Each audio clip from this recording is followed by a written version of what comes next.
Hi there, welcome back to my YouTube channel. Today we're talking about instant belly fat loss. So let's start. Firstly, drink water.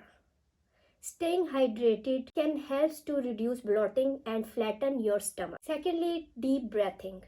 Take a few deep breaths. Deep breathing can also reduce stress and tension, which can contribute to belly fat. Number 3, do a quick workout. Engage in a short burst of physical activity like jumping jacks, strength training to get your metabolism boosted. Or fiber rich snack.